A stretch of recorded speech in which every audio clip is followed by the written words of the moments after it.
welcome back to another Trail Talk video. In this video, we are going to be discussing first aid kits.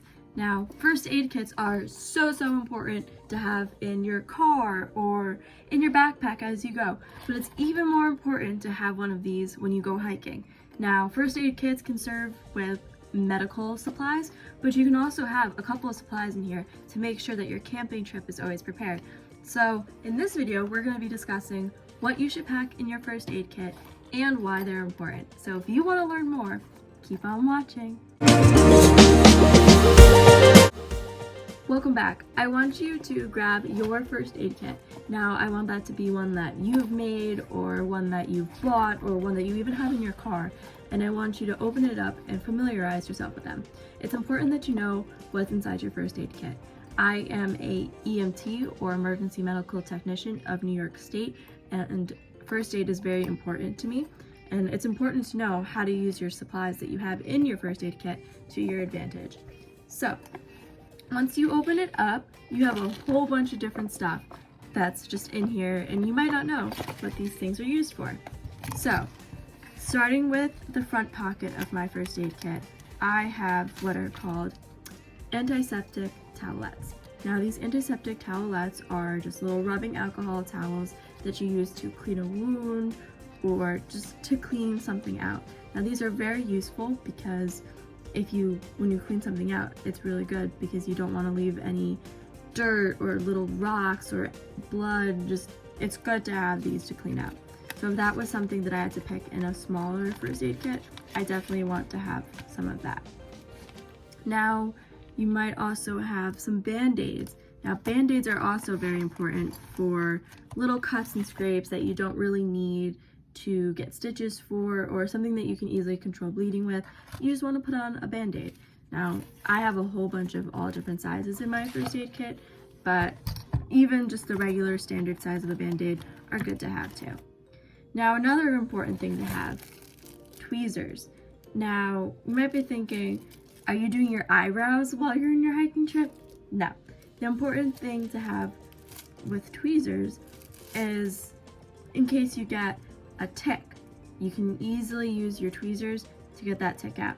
Or if you have splinters, because that could happen when you're in the woods, you might not even realize that you're touching something that has a splinter in it. You easily pull it out with a pair of tweezers. So it's good to have them, especially when you don't want to use your fingers to grab something, or if it's super small. It's good to have a pair of tweezers with you. Another thing that's important to have is gauze. Gauze you want to use for bigger scale wounds. With a gauze, you could use some other ways to pack the wound. So if I got a really bad slash on my arm, maybe I wasn't being careful when I was using my pocket knife, you can take some gauze, put it down, and then use your other gauze and wrap it up. So it just becomes nice and wrapped and clean, and you can cover bigger scale. It also will help you control bleeding, because when you have bigger scale wounds, it becomes a little bit harder to control bleeding, but don't worry about that. Another important thing to have is cold compresses. Now with these, they're not cold when you get them, or else you'd have to keep them in the freezer. You either have to punch it or squeeze it super tight, and it causes a chemical reaction, and it becomes an instant cold pack, which is perfect to ice down some burns that you might get, or if you have a really bad bruise developing, or you're starting to overheat and you want to put it behind your neck. Very useful. Now another useful thing, also for the smaller scale wounds, is antibiotic ointment that you can usually just put right in and then put your band-aid on. It's perfect. Also good for burns or maybe even bug bites too, which is another thing that you might want. Sting pads, if you get stung by bees, you can easily put that on and it'll help with that burning, itchy sensation as well. Now, along with that, if you are allergic to bees or allergic to any environmental factors, or even if you have a food allergy, it is important that you pack your EpiPen, because you never know what might happen when you're out in the woods. Make sure you have your EpiPen. Now, something that you might not think you want in your first aid kit might be batteries. Now you're probably saying, Juliana, why would I pack batteries? That doesn't help me with my health. You're right, batteries might not help you with your health, but they're important to pack for your flashlights.